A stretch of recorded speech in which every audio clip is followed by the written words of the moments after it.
idinkan janiska idin siinaya marka waliba haddaan dhinaca hablahayn ku bilaabaynaa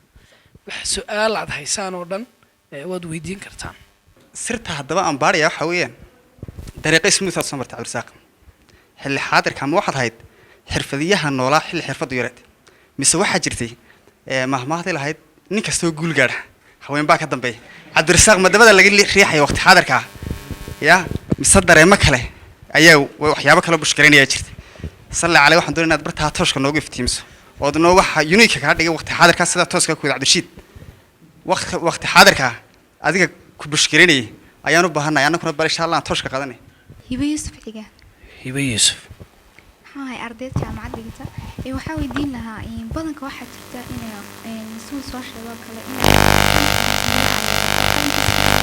ليش كنت حاسة إن بدنكو أي تدكو أي كوكا بوسيشن يرو أي هلين عبد الرزاق سؤال بين ويدينيا أشيدنا واحد هاي عبد الرزاق واحد هذا الكاغ بلوغيسي أنا شكتي ما دركتي هيان دير أدوكش بل خبرة انترفيو سيدوريد سؤال كانت كبحدي اللي هرجيسات تكتي بل واحد عاد ما دركتي شخصيات كقارة ما دنيرة دقار إلا أنا جاي أنا يقدروا واحد عاد ما دركتي وقتي قارن لكل ما قيبت انترفيو أي واحد جت ماتو وين نشرت هذا اللي ربنا ودن كاكا عبانيسا أما مركا كل يوم مركي انترفيو قالون كعلى وأنت هور ما دركتي أنا أنت وحي كسي بارن تجينو مركا حاجة ما دركتي وسي دقائقين بل وحن أقولنا حاجة انترفيو بل توش كنا وقبوا ما سنتها سؤال ويديني أو حيتاي dhalinyaradu markay soo qalinjabiyaan ee ay farashta yihiin ee niyuga yihiin waxa la weydiiyaa maxaad experience leedahay dhalinyaradu maxay kaga badbaadi karaan arrinkaasi maxaad se kula talinayd jiilka aan weli qalinjabin ee hadda sophomoriska iyo junioriska iyo senioriska ah inay sameeyaan aad baa maasantay aan waxaan jeclahay inaan saddex su'aalood weydiiyo haddii la ii saamaxo su'aasha koowaad waxa weeye cabdirasaaq khibradiisa marka la eego waa 17 sanadood marka waa khibrad ballaaran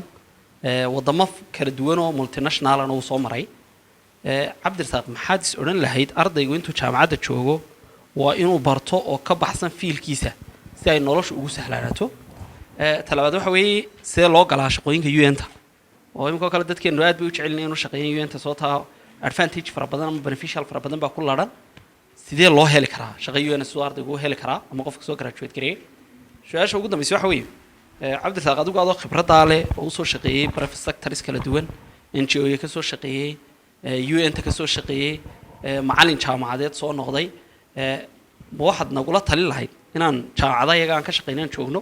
soo waxaad nagula talin lahayd inaan shaqooyin UN raadsano aad iyo aad baa mahadsantihiin isku xidhka qofka stables tohan isku xidhmi karaan suuqa shaqada iyo qofka isagoo aan wali soo baqalin jabin oo aan shahaadadii qaadanin salaha qofka isagoo aan soo baqalin jabin oo wixii uu bartay aan shahaadadii ka soo qaadanin sidee baa loo aaminayaa waxa waajib qofkii uu dad u garanayo hay'adaha ka shaqeeya ama goobaha shaqada jooga waxa jira wada characters kale oo qofka looga baahan yahay si uu ugu xidhmo suuqii isagoo already aan soo baqalin jabin taas aan weydiin lahaa ustaad kulli Cabdirasaaq oo aad baan kugu mahadcelinayaa aniga waxaad bildaamisay maanta markaan barnaamijka yiminay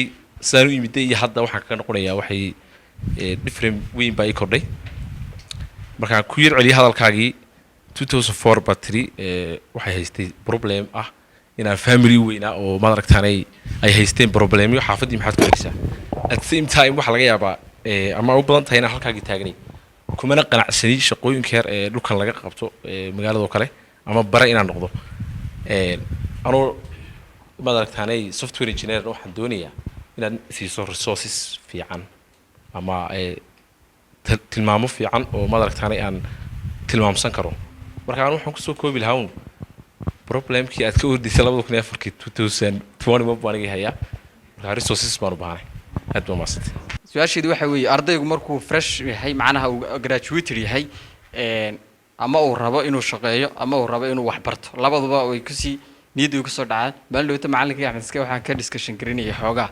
laba company oo magaalada waxay ku yiraahdeen inaad nala shaqeyso oo kale aniguna si khaas ah rabay inaan shahaado masterta labaad yar diyaariyo marka waxa weydiinayay bal Axmedow seed u aragtaa labada inaan sameeyo marka bal macallin may haboonaan lahayd ardaygu uu sii wato waxbarashadiisa heerka labaad uu ku sii xiriiriyo digrigiisa iyo inuu horta suuqa galo aad baa maasad bismillahir rahmaanir rahiim su-aalo interesting ah runtii su-aasha hibo yuusuf maxaa sababaha qofku in uu positionkii uu joogay uu sii joogo oo uu yeelan waayo himilo ah inuu halkaa kasii dhaqaaqo sababaha qaarkood waan tilmaami karaa qaar badanna waxaa laga yaabaa inay ku xidhan tahay shakhsiga inay ku xidhan tahay laakiin waxyaabaha keena waxaa ka mid a watan sheegayo ahaa qofku inuu jecel yahay xayndaabka uu ku jiro inuu halkaa iska joogo mishaar baa usoo dhaca mishaarku waa mishaar ku filan baahida reerkiisa daboolaya asxaab buu ku leeyahay waxaa laga yaaba markaa inuu intaa uu jecel yahay inuu had iyo jeer dadkaa la kulmo qof jecel waxaan loo yaqaano inuu qaadan karo risk ama inuu ka baxo una doonaynbaba marka waxaa dhici karta jacaylkaa uu qabo dartii tiimkaa uu ku jiro dartii inuu mar walba ka gaabsado inuu halkan kasii dhaqaaqo oo uu wax kala sii raaraadiyo hankii himiladii uu lahaa uu dabagalo waa suuragal waana tan badan aan sidhaahda anugu dadka way ku dhacdaa waxaa kaloo sababa cabsi baa sababta cabsi ayaa sababta cabsidaas comfort zoneka way ka mid tahay oo dee cabsi baana kaa kaxaynaynba comfort zonekii waad cabsanaysaa markaa ma doonaysid inaad ka baxdid marka cabsidaasaa waxay tahay wuxuu isleeyahay haddii aad ka tagta halkan shaqo kale aad u badheedho armad weyda tiina aad ka tagta marka labadaas qodob waa kuwa suuragal ka dhigi karaya qofkan inuu is idhahdo waniyo shaqadaadan iska hayso iska ilaasho maamaha soomaaliyeed baa badanaa tidhaahdaba lacagtaada ku ciyaar laakiin shaqadaada ha ku ciyaarin maamaha iyo halhays wuxuu ahaa garan maayo marka badanaa qofka buur kula talin wax kuwanay war muxuu kuu sheegay war lacagtaada ku ciyaarnayo laakiin shaqadaada ha ku ciyaarin waa run laakiin haddaad shaqadaada doonaysa inaad dee horumar sii samayso ciyaar ma waxaan u arkaa inay tahay himilo qofka uu doonayo su-aashu cabdirashiid weydiiyo very interesting su-aal ah oo ahayd wardi cabdirasaaqo waxa aad noo sheegtay daaqadaad ka dhacday meelaad ka kuftay iyo meelaad ka jabtay noomaa tilmaamin wax destructive ah oo kugu dhacayna ma muuqato dema cid baa kaa dambayso gacanta ku haysay ama inan ha noqoto xaaskaagi ha noqoto ama de adeer meel kuu joogay oo dabada kaa waday ha noqdo ama aabba ha noqdee mise oo ah waxaa jirtay dee waqtigaad soo baxday oo waqti dadku iska dam ahaayeenoo fursada ayaad hesho fursadahaasaad ka faa'iiday waa very interesting question jawaabtan haya waxa weeyaan mid ma odhan karo waxaan soo baxay waqti ay baahi badani jirtay waayo waqtigaan soo baxnay 2004 bay ahayd resourceska waddanka yaal aad buu koobnaayeen dowladda cid u shaqayn jirtay ma jirin hay-ado yaroo kooban baa jiray hay-adahana cidda u shaqayn jirtay waxay ahaayeen dadkii sideetamaadkii ka soo baxay jaamacadihii la foole oo dad dhisan ahaa oo adag ayaa jiray dabcan waxaanu ahayn jiilkii ugu horeeyey ee jaamacad ee soo baxaa haddii aad de of course maydaan ogeyn oo ma garan kartaanba laakiin haddaan sawirka idin siiyo waqtigaas hargeysa lagu intii aan kaga wada baxnayba hargeysa loo wada guuray dadkii oo dhan markaasaa suuq wax walba journaalkii the republican la odhan jiray jamhuuriya la odhan jiray ayaa journaalkaasaasaa loo eegi jiray si fursada looga helo fursaduhuna aad bay u yaraayeen se waxaan odhan karayaa horta ilaahay baan u celinayaa ta koowaad oo fadliga ilaahay ayay ku timid ee awood aan anugu ku laha kuma iman ta labaadan ku daraya waxa weeyaan dadaal aan sameeyey waa uu jiray oo aan ku dadaalayay in waxa aan doonaya inaan ka midha dhaliyo inta awoodeyda ah wixii awoodeyda ka baxsan laa yukallifu allahu nafsan ilaa wascaha aniga xilba layma saarinbaba intii xilka layga saaray ayaan ka qabanayay wixii kalena waxaan u daynayay rabbiga awooddaas kale ayaan u dhaafayay markaa dabcan oridaydu way daba taagnayd oo way taageeraysay oo go-aamadan qaadanayay oo idil xaaskayga saameyn buu ku yeelanayay intii dambe aan shaqada bilaabay markaan UNV-ga u baxay Jordan 3 caruuraa jirtay iyadaan kaga tegayay way igu taageertay waxay tiri waa intaasoo casaa uu noo noqdo arrinkaas wax fiican noo noqdo iska aan baxo tag markii dambe aan shaqada helay aan soo noqday international consultant laga qaatay iyadaa haddana waxaan ku doonayay inaan ku yar xaqiijiyo in lay daba taagnaa aan soo noqdayna dabcan orideedu joogto waxay ku tiri cabdirasaaq go ahead mar labaad soo noqon maysid soco waa intaas ilaa wax kale nala kulmiyaa marka dabcan way jirtay taageeradaasi way jirtay laakiin taageero kale oo adeer iyo abti iyo halkaasi waxaan ku xaqiijin inaysan jirin tahay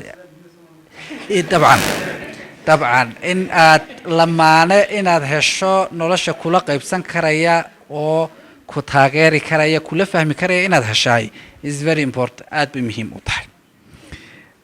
markaa secretkaygu waxa weeyaan aan halkaa ku jiraay waxa weeyaan ku-xidhnaashaha aan rabbi u daynayay wax walba go-aan walba iyo intaa lay daba taagnaa cabdiqani si fiican baad marka challengeska aad interviewga ka sheekaysay runtii waa uu jiraa interviewgu maaha the whole waxa recruitmentka la yidhaha ama shaqaalaysiinta interviewgu qayb ka midan weeyaan oo lagaa wareysanayo waa dhib caqabad jirta waqtigaan aan isleeyahay aan kusoo beegmayna jirtay iminka se fursado badan oo dadku heli kareen internet free and ordinary aan iska free ah haddaan si kale u dhigo ayaad helaysaa oo aan lacag lagaa qaadayn waqtigeygii internetku waa waadkaaba 500 shilin minutkii lagu geli jiray 500 tan iminka moodin waxay u dhigmaysay 50,000 ayay u dhigmaysay biilka maxaa la briga dhan ee bisha jaamacadan bixin nabal saacad internet aan naga qaadan jiray marka resources badan baa imika jira oo aad ka dhigan kartaa interviewga iyo waxaas laakiin challengeska jiray had iyo jeer waa challenges ka yimaada qofkan interviewga isku soo diyaarinaya step isku soo diyaariyay waxyaaba muhiimka mabaadiida asaasiga ee marka interview galisna waxa kamid ah de mar walba oo interview ama shaqo lagugu yeero horta resume wax la yiraahdo jira ama CV baa jira CV-gaagaasi ma u diyaarsan yahay shaqadan aad dalbatay mise uma diyaarsana marka CV-gaaga inaad ka shaqayso CV-gaaga aad qoraysaa waa inuu ku salaysan yahay shaqadan la naadinayo marka mar walba waa inaad CV-gaaga refresh soo ma xasuusataan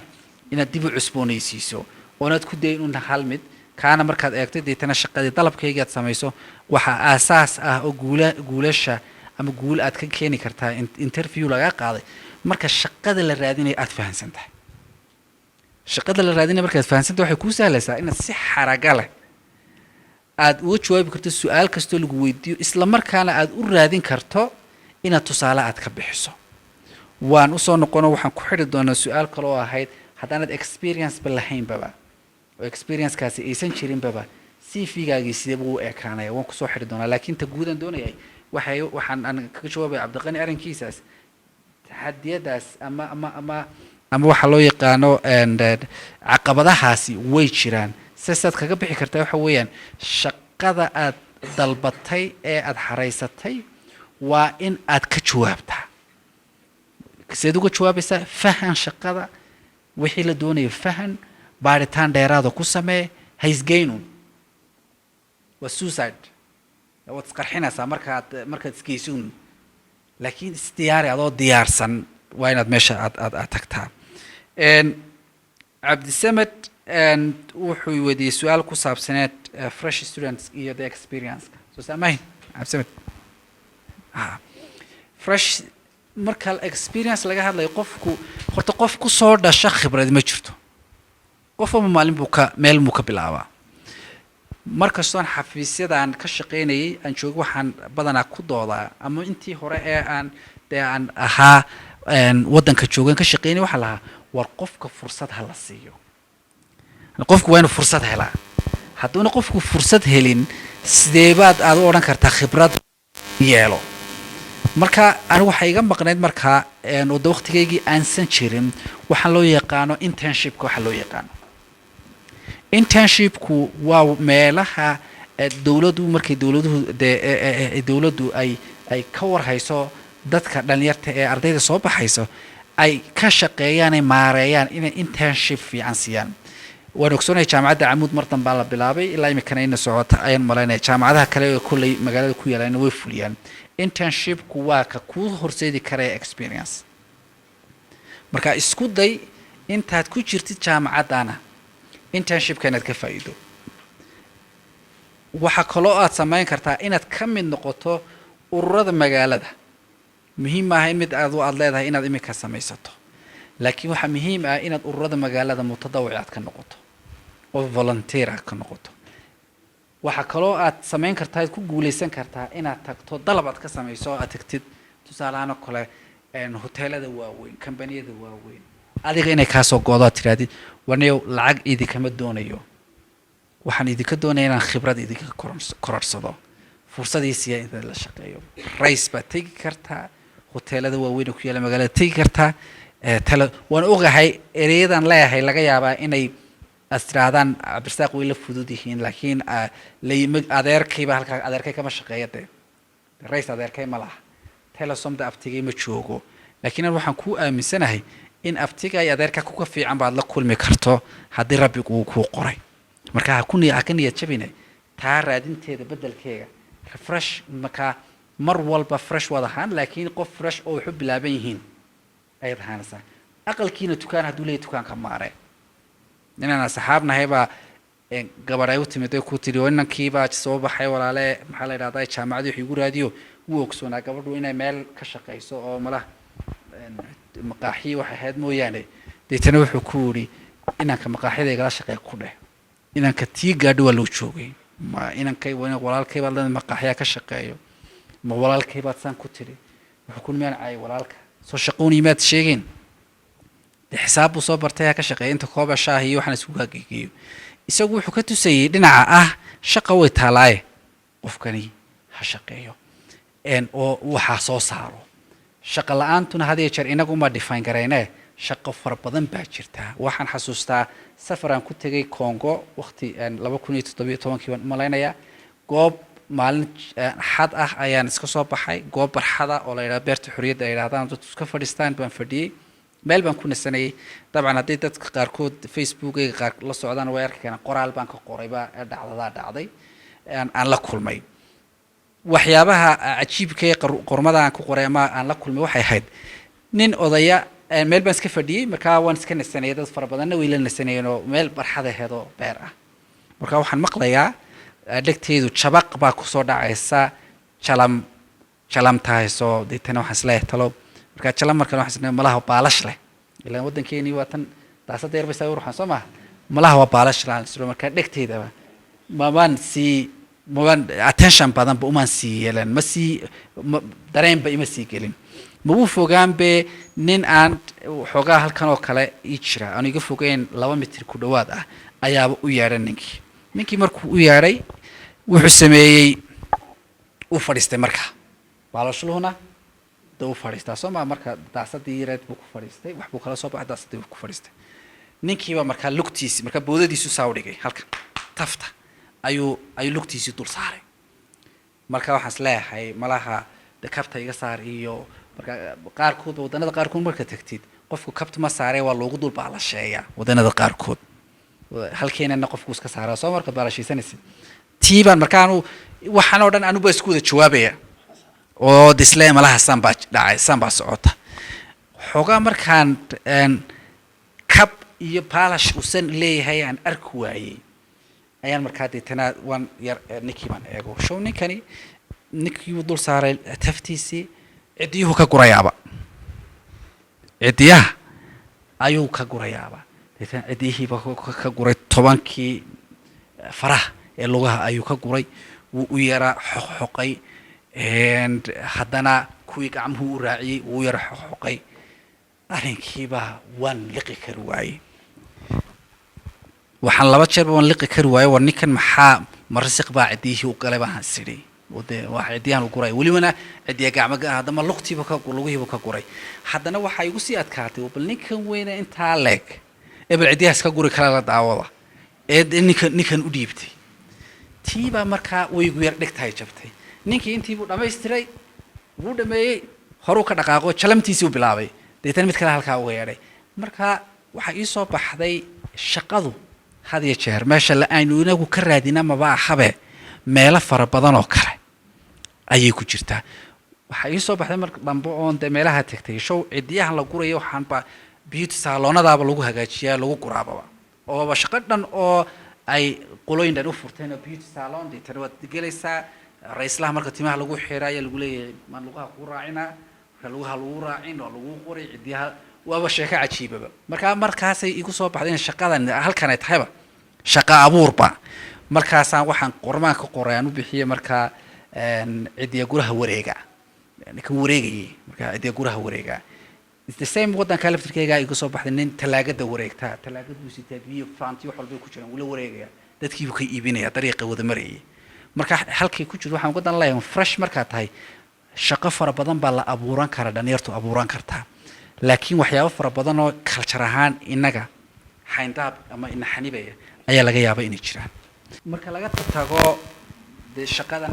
waxbarashadan caadi maxaad ay baran karaan outside iyo see loo galayo inta iyo maxaad igula talin lahayd shaqada macnaha mana sii joogno halka mise inaan soo saamayahay tad ayuuna sheeraadsanayo inaan tan ha waxaan saddexdaas su'aalood oo ayaan isku qaban saddexdaas su'aalood horta outside waxyaabahaad ka baran karto waxa weeyaan waana hore u sheegay oo waxyaabahan soft skillska la yidhaahdo waa very important qofku inuu barto waxyaaba soft skillska loo yaqaanay ka mid tahay communicationka writing skillsku ka mid yahay computerku ka mid yahay interpersonal skillska waxa la yidhahdo ka mid yihiin go'aan qaadashada see dad loola heshiiya negotiation see loo galaa waxyaabahaasi waa waxyaabaha ka baxsan curriculumka caadiga ama manhajka caadiga ee hadii jeer qofku u baahan yahay inuu wax ka barto oo uu daraasadeeyo UN see loo galaa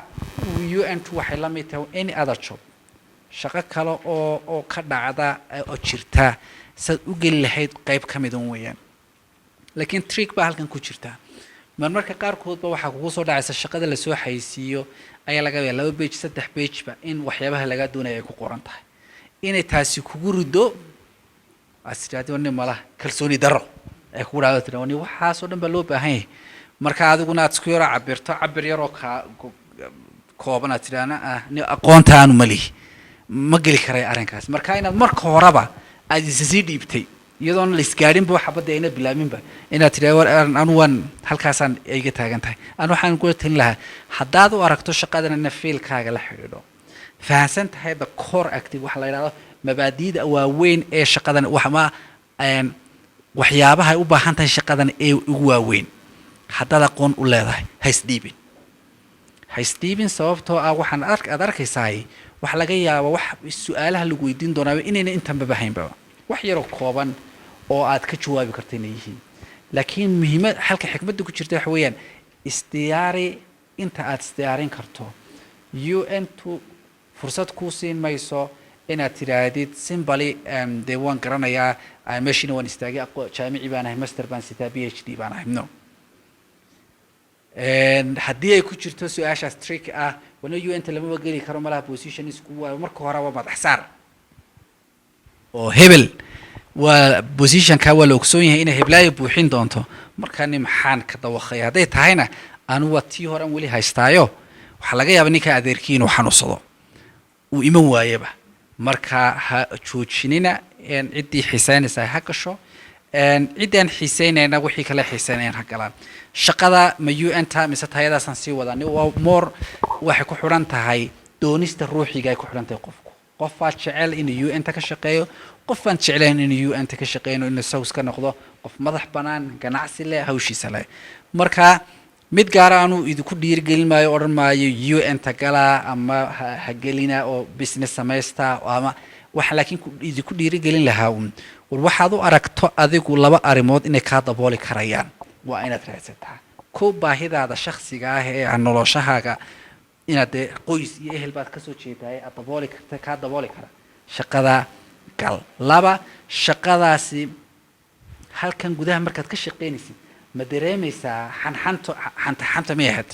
ma jirtaa wax ku xanxantaynaya oo ku odhanaya walaahi shaqadan waa shaqada doonaysaad jeclayd mise waa shaqo aad leedahay un isku dhaafi hawsha hadday labadaas shaqadu ay ka jawaabto waxaan ku talin lahaa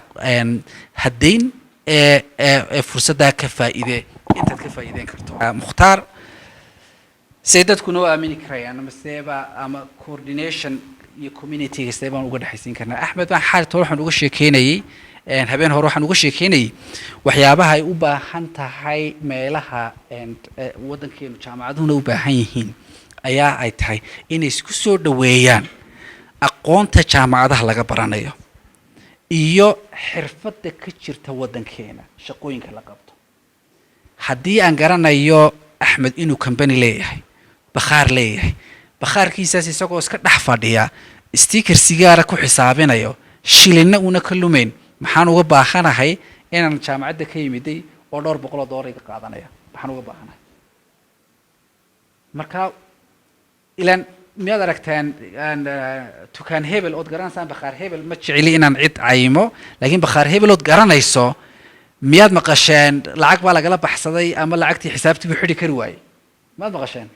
dee markaa muxuu adi kaaga baahan yahay haddaan maqalba xisaabtii buu xidhi kari waar khaale tollaaye ila xidhi uuna lahayn muxuu adi kaaga baahan yahay haddaad xisaab kusoo baxday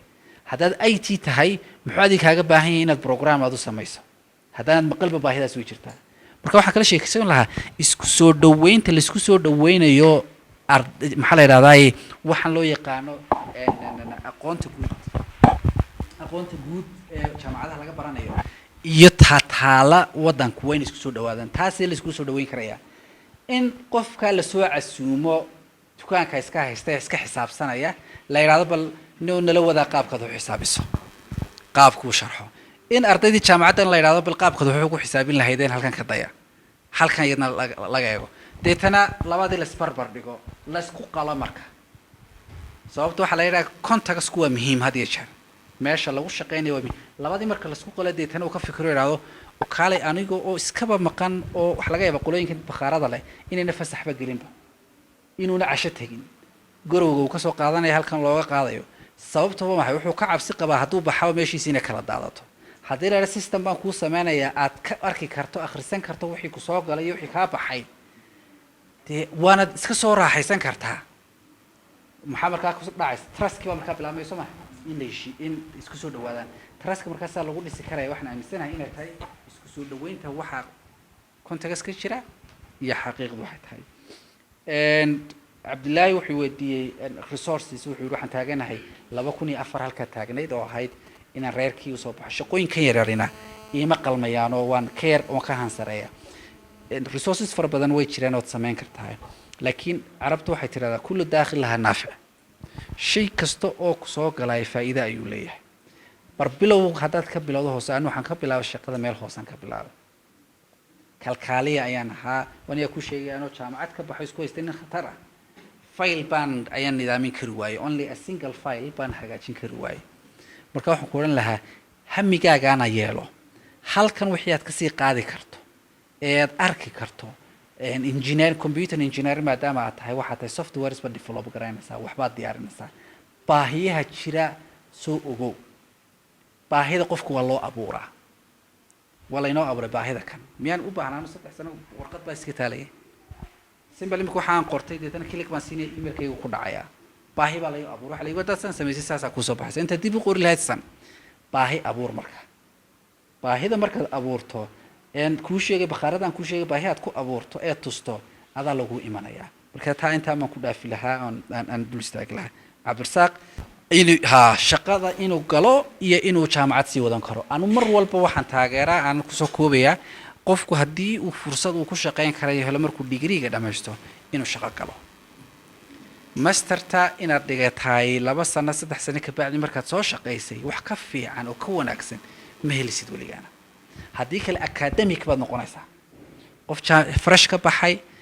master galay haddana PhD ku xijisiyay hadduu doono deetana nin dadkaba ka wada sareeyaa tahay marka shaqooyinkan hoosiyo waxaan oo dhan kuma qalmayaan marka haddaan soo ururiyo taasan kusoo koobi lahaa su-aashan ku weydiinaya waxaa weeyaan dad waxaa jira iyagoona takhasus u lahayn maxay ahaydeen CV raadsan ee yacni shaqada codsanaya oo tusaalehaan isagoo caafimaad barta ayuu arkayaa opportunitieska dadka project management iyo managementgaas inay ka awood badan tahay caafimaadka markaaba isku dayaya inuu CV qoro ku saabsan shaqada managementga isaguna uma balhaba takhasus marka uu ku guuleysanaya lama weydiinayo wax shahaadada laakiin opportunity qofka u bannaan inuu ku guuleysto shaqada iyo maxaad kula talinay dadkaas oo kale marka adii Cabdirsaaq ahaan khibrad waa maxay waxa jira challenges aan la kulmay anigoo ku jira jaamacadda iskuna dayay in aan shaqeeyo nacam challengeskaas oo kaga duwanahay aan oranayo inamada habla ahaan oo noqonaya mid aan isku dayay inaan trygareeyay inaan shaqeeyo anoo jaamacad dhiganaya layguna idhi adoo jaamacad ku jira oon waxba bilaabin weli ma shaqayn kartid oon laakiin sii waday challenge-ga anuu ka imanayo society-ga iyo family-ga sidee baad ra'yi ahaan loo xallin karayaa challenge-gaas بسم الله أولا السلام عليكم سؤال ويدينا يا عبد الرزاق حتى أنت حيان كدير كسو جرتي أما سفر كدير أسوأ مريسي ما جرت دبات وين أو عقبات كون نقطي حوشة ودي عبد الرزاق هل سؤال بان ويدين لها ما دعي كرتا إن هذا يلتا هم وين يلتا إن شقوين كي رايو دن كافوجيسو سلمى عمر وحنا هاي أن أرض وان جامعة درت وان دمية 2019 كي كلية النيرسين كان كبحي أنا هذا سلكي waxaan ku shaqaystaa online marketing yani businessyada online ka ah ayaan ku shaqaystaa marka su'aashan Roberto hadii ku weydiiyo waxay tahay maadaama aad ka dhawaajisay in yani qofku uu focus kaliya yeesho ama shaqo kaliya uu ku yani noqdo anu warta waan ka duwanahay qof yani hal meel uu ku targetkeygu yahay dhowr shaqooyin baan jecelahay oo multi potentiality waxa la yiraahdo oo aad inaan dhowr shay ama dhowr skills oo kala yeesho hadii noqoto maxay ahaydeen inaan noqdo dadkan luqadaha badan barto kale oo dhowr luqadoodon tusaale ahaan aan isbaray way jiraan waxna waxaanan ii suurtoob weyday inaan yani magaaladeenu ama gobolkan uuna jirin oo shaqooyin ka baxsana fiilalka jaamacadda Camuud oo kale ay dhigto marka businesskuna waxa weeyaan waxyaabaha ay igu qasab noqotay inaan yani noqdo shaqooyin badan raadsado caafimaadkaygana ay noqotay midaan anigu volunteer aan ku soo shaqeeyo kale qaar kalena ay ii dhiman tahay marka yani su'aasha aan ku weydiinaya adiga waxay tahay maadaama qof uu jiro multi potentiality oo leh yani caqabadaha ku iman kara inuu iyadoo hobina ay tahay ayna ahayn qasab oo qofkan ilaa yaraantiisu soo jecla yani maxaa caqabado la kulmi kara waxaan ka bilaabay min xagga dama ka bilaabay su'aasha ugu dambeysay Salma ka timiday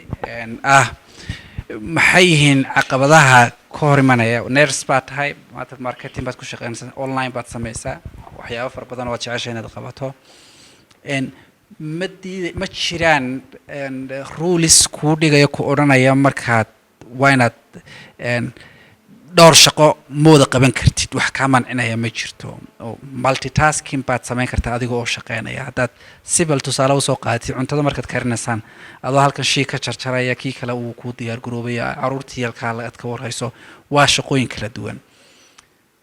se waxa ay kaliftaa mararka qaarkood in focuskaagu mararka qaarkood inuu baaho markaad wax yool aad ka dhigato doonaysid inaad wax gaadhid kuwa kalena markay isgarab yaacayaan waxaa laga yaabaa inaad mid ku noqon weyda aniiq waxa la yidhaahdo oo ah inaad meesha ka gul gaadhid deetana aad noqotid qof wax laga weydiiyo halkaas marka waxay kugu kalifaysaa qof bilaadan baa tahay laga yaabaa bilaadanku inay kala maskaxdoodu kala duwan tahay awooddeeduna kala badan tahay laakiin inta la isla ogsoon yahay qofka bilaadanki ma wada faafi karayo ma baahi karayo baahida aad wada baahdaay waxay sababi kartaa marka mid walba inaad in uun aad ka hayso laakiin aanad ka gungaari karin oo tusaalahan oo kale haddaan maanta nursing aan ahay nursingka deetana aan iraado deetana marketing iyo business samee ku kala samee waxaa laga yaabaa nursingkii inaan xoogaa aan yargeliyo hakad intaan kan kala wado marketingka intaan wado haddana intaan baranay managementka kan kale inaan hakad u iga galo marka wixiiba waxbaad ka jawaabi kartaa oo melihi kama jawaabi karaysid laakiin waxaa laga yaabaa inuu yaraado yoolkaaga halkii aad isku wada geyn lahayd ayaa yar kala baahaya deetana hadhow tolo waxa suuragalba inay noqoto maxaan weydiinaa ma nurse man wax ka weydiinaa ma marketing man wax ka weydiinaa halkii wax ka su'aan la laakiin khasab ma aha mar walba wixii aad ku soo takhasustaad soo baratay inay noqoto aynu labana kala garano oo arsaaqdaad helayso iyo shaqadaad iyo waxbarashadaad barataay iskuma xidhno ogsoonaada waxbarashadu waa muftaax waxaad doontid aad baratid waa albaabka lagaa furay xafiis markaad galaysa shahaada lagu weydiiyey shahaadadii baad tidhi waan hayaa waa lagaa furay marka taa intaasaan kusoo koobi lahaa Salma umayma hanka iyo challengeska had iyo jeer han baan leeyahay shaqooyin yaryar baan hayay hadda umaba soo jeedaba waxaan u socdaa hay'adaha waaweyn waa han qurux badan weeyaan laakiin markaad qolooyinka kalluumaysatada wax kalluumaysanaya markay kalluumaysanayaan kalluunka yaryar bay tuuraan ka yaryar dhaqdhaqan baa ayaa lagu soo jiitaa maxay ka weyn lagu soo jiitaa lagu soo dabaa marka waa maleegta aad u dhigayso si aad u gaadhid hanka weyn waa inaad tayar aanad ka tagin tan waxay sahlaysaa waxyaabo badan bay kuu sahlaysaa waxay kuu sahlaysaa tu laga dhawaajiyo oo ahayd shaqada la taabtay oo ahayd shaqada experience maxaa u taqaana ma network inaad dad badan aad taqaano ood aqoon leedahay shaqada yar waxay kuu sahlaysaa xidhiidhya inaad samayso xidhiidhada aad samaynaysaa waxaa laga yaaba markaa qof iska yimid xafiiska soo gala ku arkay in uu yidhaahdo deetana shaqo kale oo xafiiskaas ka soo baxday no umayma meel baan ku arkay soo xafiiska kumaan arkaa umayma waa qof fiican deetana uu sidaaba kugu soo jiito marka mar walba anu waxaan aaminsanahay war dhulka yaan la dhigin shaqadu intii doontay itaalkeedu ha lahaatee haddaanad haynba oonad waxbaba haynba inaad shaqo aad haysay aad u dayso tu weyn baan sugayaa de waa ninkii daadshay maxaa la yidhahdaa midho geed saaran kuwa looma daadsho soo ma ahayn marka mar walba waa inaad halkaa aad kasoo istaagto waxay ahaayeen waqtiyadii aan bilaabay shaqada wala shaqadayda koobaad bay kusoo ururaan badankoogu iyo markaan dibadda waddanka uga baxay tegay Jordan xafiiskan ka shaqeynayay baa intaasoo ruux ka shaqeynayaan deetana dadkan sida aan u wada gaarsiin lahaa baahiday u baahan yihiin waxay igu noqotay challenge aad u ballaaran sababtoo aragtiyo kala duwan bay dadkan leeyihiin waxay kala leeyihiin laba waxbarasho kala duwan bay dadkan leeyihiin isku wadka aad dadkan isku wadaysa ee aad isku keenayso ee doonaysa in aad hadaf wada gaadhaan waxay igu ahayd aniga challenge marka challenge-kaas wuxuu ahaa ku anaan maslaha haddii aad kuwan maarayso kuwa kalena waad maarayn kartaa waayo waxa ugu adagoo la maarayn kara waa bani aadam markaa haddaad isfahantaan ee wixii kale aan bani aadamka ahayn waxaan aaminsanahay inaad ka baxsan karto oo aad qaban karto nawaal waxay ka dhawaajisay taa maxaa la yidhahdaa networking-ka oo aan qodob muhiim oonan taaban markii horena networking-ku waa muftaax networking-ku wax kala maayo waa shakhsi inaad taqaano qof kalena aad ku xiran tahay marka adaan ku aqaana adu qof kale aad sii taqaanaa kiibaad sii baraysaa waana muftaaxa shaqo walba oo laga shaqeynaya ama UN u shaqee ama ganacsi lahaw ama neers ahaw ama dhakhtar ahaw waa shaqo aan ka maarmin marka mar walbo networking aad samaysaa waa muhiim siyaabaha lagu sameeyaa waxa weeyaan inaad is iibiso marketing waana naftaada aad u samaysaa isbar dadka yaa tahay adu haddaad urur leedahayna ururkaaga dadka bar haddaad adiga naftaada tahayna de naftaada waa inaad dadka bartaa maryan waxay ka dhawaajisay familiga dee qof shaqaysanayaan ahay familigan challenges kala kulmay maxaa talaa dee taladii adaa hayaba mad u joojisay ha u joojin that's the only thing sababtoo ah maad gubin maxaa la yidhahdaa deerkii markaad maad gubin laga yaabaa inaabaad anfa aad wax kasoo saarayso dheefaad kasoo saarayso dadkan aad ku caawinaysay marka dabcan inaad isku miisaanto laga yaaba waalidku ama ehelku inay ka eegayaan dhinaca positive-ka oo ah waxbay dhiganaysaa haddana way shaqaynaysaa culays baa soo koraya waxyaabahaas oo dhan waa waxyaaba ay positive ka eegayaan marka adna kuwa inaad ka tusto un dhinaca kale adiguna aad ka taagan tahay ee saxda marka talada aan soo jeedin lahaa waxa weeye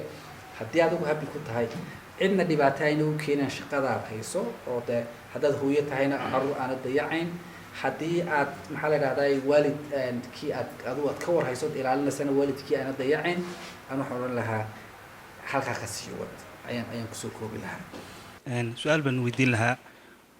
kolley dadka badankooda waxay u haqaltaagayaan hay-adaha iyo arrimahaas marka su-aashaan ku weydiinaya waxaa weeye language-ka luqadda luqadda englishka saameyn intee leeg ayay ku leedahay adoo khibraddeedii iyo wixiiba garanaya luqaddu saameyn intee leeg bay ku yeelanaysaa maadaama hay-adaha soomaaliya ka shaqeeya ama maadaama dalka soomaaliya weynaa ka shaqeeya inta badan ay ku shaqeeyaan in hab corruption ah oo corruptionna ka dhex dhaco see ninka ardayga cusub oo mataqaanaa xilligaa kusoo biiraya freshka iyo shaqa haddiiba uu helaba inkastoo caqabad hortaagan yihiin ardayga cusub see shaqada cusub uu helayo oo corruption uga badbaadi karaa maadaama baahida ay haysa aad u badan tahay kuwa waxaa boosas ka sarreeyna laga yaaba inay corruption sameynayaan oo rabana inuu dee wax xalaala oo shaqaysto su-aasha labaad aan weydiinaya waxaa ka weeyaan su-aasha walaalka weydiiya xagga mataqaanaa luuqadda ah teebay saameyn ku yeelanaysaa ardayga waxaad ka dhawaajisay in ardaygu intuu wax dhiganayo inuu shaqeeyo maxay tahay faa'iidada ku jirta ardaygu intuu waxbarashada ku jira inuu shaqeeyo haddii uu heli karay midda labaad in ku weydiina waxay tahay maxay tahay adigu faa'iidada aad ka heshay shaqooyinkii badnaa eed soo bedeshay adoo ka dhawaajinaya marmarka qaar inayna lacagta aad ka qaadanaysa ayna aada u kala duwanin. Salaamu calaykum. maxamed fuaad su-aashii weydiiyey xagga luqaddu luqaddu marka laga hadlayo luqaddu tay doonto ha noqoto waxa laga yaaba maskaxda inaan markaaba gelino luqad marka laga hadla inaan english aynu gelina iska suuragal ah laakiin luqaddu waa shayga aad ku gudbinayso waxaad u baahan tahay shaqo hadday tahay hadal noocu doono ahaado marka waxaan odhan lahaa uuna kusoo koobi lahaa anigoon kala jeclaysanayn luqadaha ingiriis iyo soomaali iyo faransiis kala jeclaysanayn luqadda ay u badan tahay inaad ku shaqayso ama ay tahay fursadaha shaqo aad ku heli kartahay inay badan tahay oo dabcan marka waddankeena aad eegtay tahay english imika in waxay ka qayb qaadataa boqolkiiba 70 ama 60 guusha inaad guulaysato haddaad interview aad u gasho sababtoo ah markaad hadlayso ee aad gudbinayso adigoo technically dhisan haddii aanad gudbin karin oo aanad isku xidhi karin sentenisyadii markaasee lagu fahmi karayaa qofkii uma sheegi karaysid marka muhiim waana aasaas haddii luqadaasi tahay ingiriis hadday carabi tahay hadday soomaali tahayba in xooga aad saarto intaad awoodeeda leedahay waa very important way waxay ka qaataa waxaad dhacdana marmarka qaarkood inaad shaqo lagugu qaataba sababtoo ah communicationkaagaaba fiicanba gudbintaada wanaagsan qoraalkaagaa fiican way dhacdaa in ayna soo maraan markaan imtixaanada qaadayno qof aan technically dhisan laakiin wuxuu soo qoray aanad akhriyi karin ay adag tahay marka waxaan aan kusoo koobi lahaa aad bay muhiim u tahay luqadaas inaad xoog ka saaro maxamed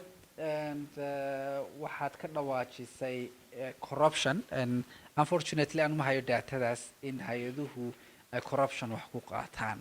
waana shay aan jecelahay principle aan jecelahay in dhalinyarta soo koraysa aan maskaxdooda intaan ka saari kare ka saaro horaanan uu sheego malaha qodobadiiba ka mid ahayd meel shaqaad u xaraysanaysa iyo cid xaraysanaysa adigu cidna ha u aabayeeli ama corruption ha lagugu sheego ama ha lagu yidhahdo meeshaasi corruption bay saliim ka tahay oo waxba kama dhacaan waa nadiif adiga waxba kama gelin maxaan ku uri qodobkii koowaad muxuu ahaa kalsooni ilaahay ka hel kalsoonidaa aad heshay eed rabbi aad siisaad ku kalsoonaatay waniga ku uri cid walba way dhaafin kartaa marka waxaan kusoo koobi lahaa aan soo ururin lahaa maadaama data rasmi aynaan haysan oo inaan arkayn cid corruption samaysay ku koobnow adigu inaad shaqada waa laga baahan yahay inaad diyaar u tahay qaban karto isla markaana ku koobnow inaad isku xidho rabbi inta kale isagaad u dayso language kana qodobkaas sheegtay taa hore ayaan kaga bixiyay maxamed u sheegay daahir faa'iidooyinka ay leedahay shaqooyinka aan isku badbedelayso saamahayn aan isku badbedelay adigoo iyadoo aan marka qaarkood wax dheefana aanad ka helayn waxaa ii muuqday aniga fursadaan u arkayay oo shaqo kasta oo aan shaqo kale uga wareegay waxaan laba arrimood mid umaan ka helayay ama waxaan ka helayay oon arkayay in dheefteedu ama haba la mid ha noqotee laakiin aan title wanaagsanna aan ka helayay isla markaana aan ka helayay experience-ka ka duwankii hore marka isku beddelka shaqada isku beddelay ma ahayn damacaan iska jecelahay inaan ka boodboodo shaqadan ka boodo inta kale u boodo waxaan eegayaa maxaa shaqadan ay kusoo kordhin kartaa in 1 year of time or 2 year ama 2 sano gudahood 3 sano gudahood maxaa shaqadan kaga faa'iidi karaya tu dhaqaale iyo tu aniga kobcinaysa marka mar walba waa inaad aad ka eegto shaqadaad ka tegaysid markaad ka tegaysid maxaad uga tagtay ma waxaad uga tagtay uun hebel meel buu ka shaqeeyaa UN buu shaqeeyaa maya wuxuu shaqeeyaa taa kale u shaqeeyaa mise waxaad ka eegaysaa korniinka aad adigu shakhsiyan aad koraysid qofku intuu uu dhiganayo aan waxaan aaminsanahay intuu jaamacada ku jira hadduu shaqo heli shaqada iyo waxbarashadu way iskabaan waxaad shaqadaad gacanta ku haysa laga yaabaa in maskaxdaada ay koriso shaqadani deetana buugtanaad akhriyaysaayna waxaa suuragal ah in ay kaa caawiyaanba shaqadanaad gacanta ku hayso in badan baan anu us joogay dhalinyar aan isku waqti ahayn oo shaqaynayay waqtigii ayan jaamacadda ku jirnay way ka fursado badnaayeen intii kale ardayda jaamacadda ka soo baxday markii jaamacaddu dhammaatay sababtoo mar horuba sii dhisay maxay network fiican buu sii samaystay asxaab buu sii samaystay waqtigu jaamacadda ka baxayna dadkii muu toos ula xidhiidhay marka mar walba way ka faa'iido badan tahay waxay uga faa'iido badan tahay mustaqbalka taan ku sheegay ta labaadna waxay uga faa'iidada ku jirta waxa weeyaan inay kaa caawisaaba laga yaabo shaqadan waxbarashadaad baranaysaay shaqadaad gacantaad ku hayso oy ku koriso wabilaahi tawfiiq mahadsan tahay cabdirasaaq aad baad mahadsan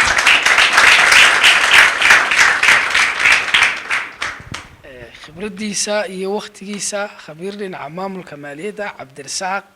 abaadir ibraahim aad buu ugu mahadsan yahay idinkuna dhalinyaro sidaad usoo camirteen ee aad su-aalaha weydiinaysaan barnaamijka aad baad ugu mahadsantihiin cabdirasaaq iyo sadaam oo iyaguna sawirada iyo muuqaalka inooga waqti inoo geliyey iyagna aad bay u mahadsan yihiin khayr baan idinku rajeynayaa cabdirasaaq wuxuu ahaa qofkii saddexaad aynu ku soo marti qaadno barnaamijkeena khibrad wadaag